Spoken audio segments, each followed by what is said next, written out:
What's up everyone, welcome back to another What If video. Last time, we left off with each one of the characters getting their own different forms of training.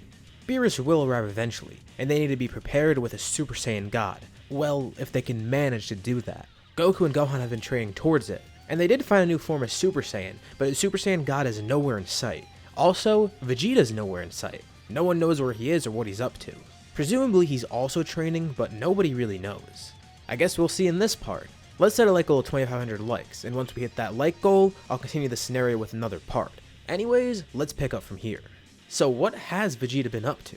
Beerus will be on Earth at any moment. Does Vegeta know that? They have no way of contacting him, and they can't even sense where he is. Is he on Earth? Is he even alive? It's been about a year since anyone's seen him, maybe a little bit longer. But Vegeta's actually doing a-okay. He's doing way better than before actually. He's in good hands right now, and the person he's with actually does know that Beerus is heading towards Earth, so now Vegeta knows too. Right now, Vegeta's actually with Shin and Kibito. They're training towards Super Saiyan God. Why not actually train with some gods? So how did this all happen? Well, Shin ended up coming back to Earth briefly to make sure everything was all set, wanting to get rid of any trace of Babidi or Dabur being there. Also, wanting to check up on Vegeta, because that whole Majin Vegeta thing was kind of terrifying, and they wanted to make sure he's over that now. After the arc ended, Vegeta was off by himself in a wasteland, and Shin and Kibito were able to track him down easily, and once they found him, Vegeta actually asked. He wanted to train under them, wanting to grow stronger and wanting to make up for what he did before. He's caused so much havoc on Earth and it's always led to bad things. And even with all the havoc he's caused, he hasn't gotten noticeably stronger. He's still not on Kakarot's level, or even Gohan's for that matter. Even that old man that became young, he's starting to catch up a bit. Vegeta wants to atone for his sins. And Shin and Kibito are of course very hesitant, especially since Vegeta did kill Shin before, but of course he does realize Vegeta was possessed at the time and wasn't in the right state of mind. And the thing is, he seems sincere. He seems a lot different from before, like the events of the Buu Saga changed him as a person. Well, Shin and Kibito consider this. Training with them might actually help Vegeta not be a loose cannon, plus he could potentially be a Kai apprentice. It would be cool to train someone under them. And also, they do want Beerus to be pleased, so maybe taking a Saiyan student isn't that bad of an idea. The Kais ask Vegeta if they should take Goku and Gohan as well, but Vegeta asks for them not to. He can't even face them right now. He's definitely feeling some regret for his actions in the past, and he doesn't know if he'd be able to focus well while training with them. And to be fair, Shin and Kibito don't really want to take more than one student. This isn't necessarily something they're too used to, but they accept and they take Vegeta. Fast forward a bit and Vegeta's been making some great progress. First of all, he doesn't have to worry about injury on this planet because he can be healed easily, meaning he could train very rigorously and exploit Zenkais occasionally. But more importantly, Shin and Kibito can tell he's changed as the person. He not only now wants to pursue Super Saiyan God, but he's actually a little bit motivated to learn techniques that Kais use. After all the destruction and chaos he's caused, maybe becoming a Supreme Kai, someone who creates stuff, would be a good change for him. Not only would it make him stronger, but it would help him redeem himself. Vegeta's also been able to pull out the Z-Sword from its stone, and he's gotten some good training with it. This is amazing for Shin and Kibito. They never thought someone would be able to do this. And Vegeta's actually been training very well with it. He sees a very noticeable increase in power once he's training with the Z-Sword. And although he is making some great progress, one day sadly, the sword breaks into two. Maybe he was a little too rigorous with it, or he's too strong to wield it now. He profusely apologizes, while Shin and Kibito go in a bit of a panic. But then another voice butts in and calms them down. Scared for a second because they don't know who's here, they all turn around and see an old man dressed in a Kai costume. Elder Kai has been freed from the Z-Sword. Apparently, the person who actually sealed him in there was Beerus. He then is able to learn about this Vegeta guy that Shin and Kibito are training, and apparently he's supposed to rival Beerus in power someday. Sure, he seems really strong now, but Elder Kai knows that he's not going to be anything for Beerus, at least not as he is right now. Kinda wanting to get back at Beerus for stealing him in the sword, he decides he wants to help out Vegeta a bit, give him a nice boost in power. That might help. Vegeta is obviously pretty confused, but then they figure out that Elder Kai has a ritual that unlocks someone's hidden potential. Although it's going to take a bit of time, but Vegeta has more than enough here. For days on end, he sits as Elder Kai dances around him, and Shin and Kibito watch in confusion. Is he actually doing anything? Vegeta is getting a bit impatient, but he can tell it's working. And eventually the ritual is complete. It doesn't even need to be cut short. Vegeta is amazed by this new power. Screw Super Saiyan forms, this thing's awesome! And the thing is, the more he trains with this, the stronger it will grow. Ultimate Vegeta is born. But will it be enough for Beerus? Well, they still have a few months left to train, and Vegeta's made great progress in terms of strength. But now, the Kais want to teach him some more godly techniques. For the next few months they train rigorously, with Vegeta as an official Supreme Kai apprentice. And while he doesn't do it, he does learn Potara fusion. Thankfully Elder Kai was there, because otherwise he might have accidentally fused with Shin and been stuck like that permanently. Elder Kai scolds Shin for not knowing this, but of course Vegeta does have to wear the Potara earrings now as a Supreme Kai apprentice. And as an apprentice, he would end up learning the Kai, and he'd be able to heal people. Plus, with the extensive training he's getting, he might be able to create Kachin out of thin air like the Kais can. He is learning everything, not just strength but techniques, and also bettering himself as a person.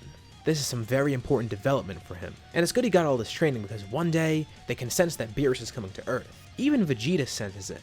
It's weird, he didn't sense Beerus before when he was on Earth, but now he can for some reason? Obviously they all don't know too much about God Ki, but Vegeta might be able to access it from his training with the Kais. They are gods after all, and with his extensive training, I'm sure he'd be able to unlock this key. I mean, he also is a Supreme Kai now after all. Sensing Beerus on Earth fighting someone, Vegeta decides he's gonna head there and check it out. Shin wishes him luck, as Vegeta teleports to Earth. Beerus is in the middle of a fight with Goku, who's showing off Super Saiyan 3 but pointing out its flaws.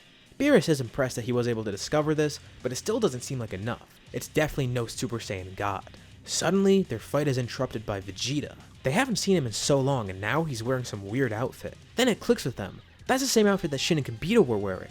Beerus is actually pretty amused. The former Prince of Saiyans is now training to become a Supreme Kai. That's a really odd and unexpected turn of events, considering the people that the Saiyans were.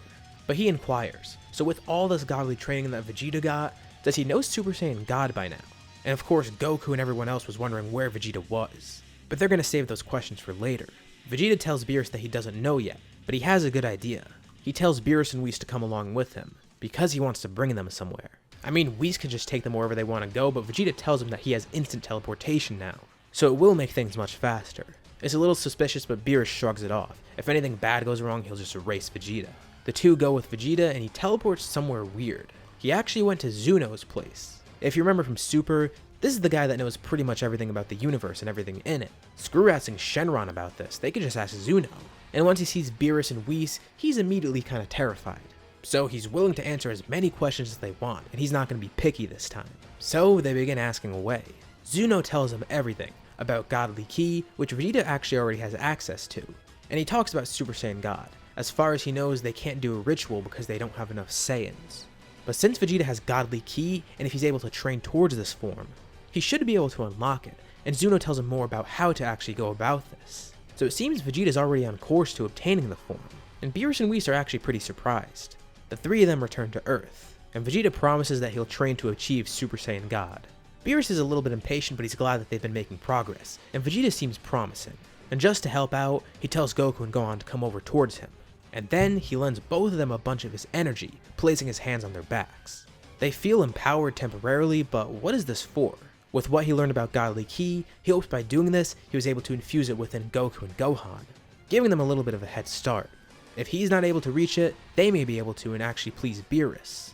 He sticks around to answer some questions about where he's been and what he's been up to, but Vegeta's not actually going to stick around on Earth anymore. He's completely devoted to Shin and his Supreme Kai training. He apologizes for what he's done before, and he says his goodbyes to everyone as he heads back to the sacred world of Kais. Beerus is a little bit underwhelmed, but at least he knows this myth actually isn't a myth. Actually, the more he thinks about it, he's a little bit ticked off. Shin has a student? Does he think he's better than Beerus? He decides he wants to take a student now, and his student will be way better than the one that Shin has. He asks Goku and Gohan, and the thing is Gohan can't really leave Earth for as long as Goku can, but he assures that he will be training. And Goku's pretty excited to hear about this prospect, so he decides to go along with Beerus. This cements a rivalry between Beerus and Shin, as well as Vegeta and Goku. And meanwhile, Gohan's gonna stay on Earth training in his own way, possibly with Roshi again. The three Saiyans all have their own routes of training.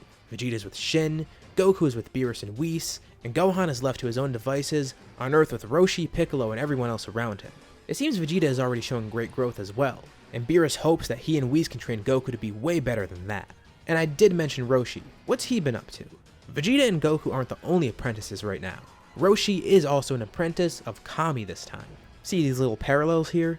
What, Guardian of Earth? That's kinda lame. Actually, I feel like it's kinda fitting for Roshi. Sure, training under a Supreme Kai or a God of Destruction is awesome, but Roshi is much more dedicated to Earth, as well as his new teacher Kami. So being Guardian of Earth might not be the most lucrative thing, but it is what he wants. Gohan consults him to train, and surprisingly, Roshi has become exponentially stronger. He strengthened his body and his mind, becoming way more patient and training more and more in the Room of Spirit and Time. The time he spends in there doesn't bother him too much. He wants to be the strongest guardian of Earth that he can be, and Kami is pleased to see that he's patient enough to stay in there for so long. To test both of their powers, Gohan begins fighting Roshi in Super Saiyan 3. Roshi's able to point out the flaws of this form before Gohan can even tell him. He's very quick to pick up on it, and he decides he wants to teach Gohan some things. In terms of power, he still doesn't match up to Super Saiyan 3 Gohan, but he far exceeds Gohan in terms of technique. And now he's actually able to go into Kaioken times 100. And once he does, he's actually able to fight Gohan pretty decently. He's clearly made some great progress. All of that training has paid off. Roshi decides, yeah, he's gonna train Gohan. And while he's at it, he's gonna train Goten as well. Goten has occasionally seen Roshi, but he's gonna actually become a more involved student here, especially with Gohan around. This episode is a lot about masters and their students, but now they're about to see their first fight. After some time passes, one day while they're training Gohan, they notice that Shenron has been summoned, and they were too preoccupied with training to act. Who could have possibly gotten the Dragon Balls? Hopefully whoever summoned Shenron didn't wish for anything bad. Well, that's what happened. Someone did wish for something bad, because back on Frieza Planet 79, where they died, Frieza and Cold have been resurrected. That's right, not just Frieza this time, but Cold is here and he wants his revenge too.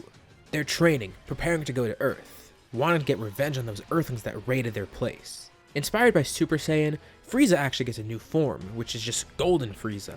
And as for Cold, I feel like he wouldn't decide to go as flashy as Frieza, because they could choose how their form looks. So he might go for a sleeker appearance, something closer to Frieza in his fourth form or cooler in his final form. And he's pretty proud of it. While with Shin, Vegeta can of course sense this, and he knows something bad is obviously happening. Vegeta isn't too worried though. He's found something that might be useful. Good thing he's been watching over the universe so he could be prepared for this. Everyone's different training methods are about to diverge. Frieza, Cold, and their army arrive on Earth, ready to enact their revenge. The first people to arrive are Gohan, Goten, and Roshi, as well as the other members of the Dragon Team, ready to fight. Gohan was actually able to access Super Saiyan God now thanks to some info from Goku, who also ended up accessing it. But Goku isn't here, at least not yet. Hopefully he knows what's happening. And on top of that, Gohan's been able to control Super Saiyan 3 a lot better. Sure, I don't think he'd be able to work around the fundamental flaws of the form, but training with that form actually helped him improve his previous Super Saiyan forms. Since Super Saiyan 3 isn't as easy to control, he's been able to repurpose Super Saiyan 1 and 2, essentially using Super Saiyan 2 as his base form because of how easily he could do it. Well, not while he's at work, but whenever he has free time, he's going to be sitting around in Super Saiyan 2. Although he doubts this will happen, and he knows the form wouldn't be appealing to sit around in, he hopes this will eventually help him gain further control of Super Saiyan 3, so maybe he could use that later on. But always, just in case, he has Super Saiyan God under his belt. But not with perfect mastery. Goten's also gotten stronger as well. He has Super Saiyan 2 and he's actually trying to pursue Super Saiyan 3, thinking that Gohan looks cool while he's using the form. All that aside, they're able to defeat the Frieza Force pretty easily, but now the main course has arrived, Frieza and Cold. They've clearly gotten much stronger.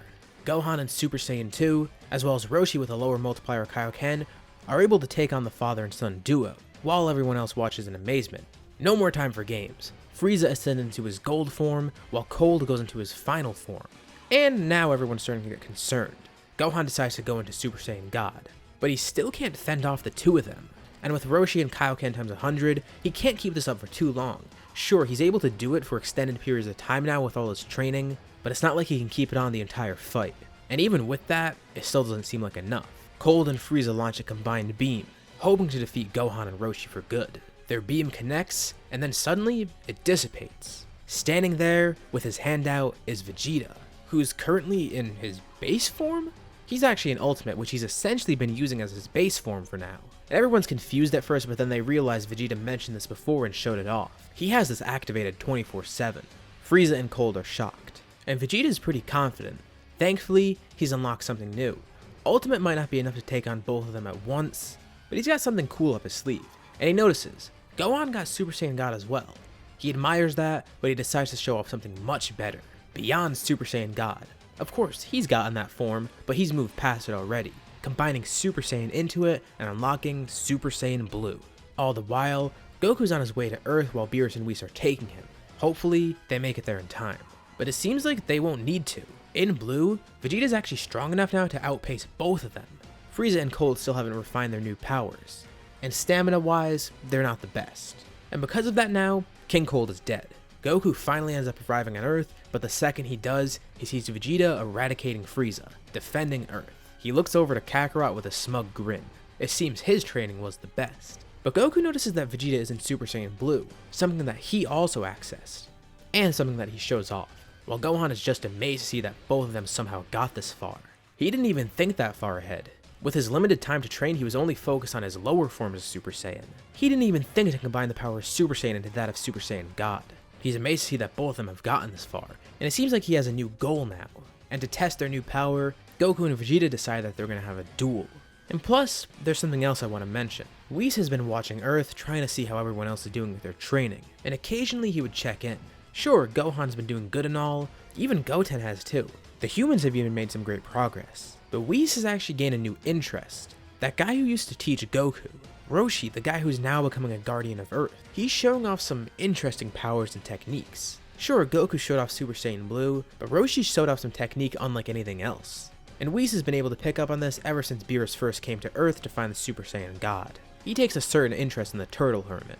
As Goku and Vegeta prepare for their duel, this is where we'll leave off for now. So what do you guys think will happen? Who will win the duel between Goku and Vegeta? What plans does Whis have for Roshi? How will Gohan and Goten progress with their training? Leave your thoughts and suggestions in the comments below, and I'll be sure to check them out to see what you guys think. As always, if you liked the video, be sure to drop a like. And let's try to hit the like goal that I mentioned at the beginning of the video.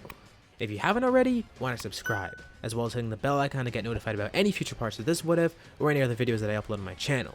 Thank you all for watching, and I'll see you on my next video.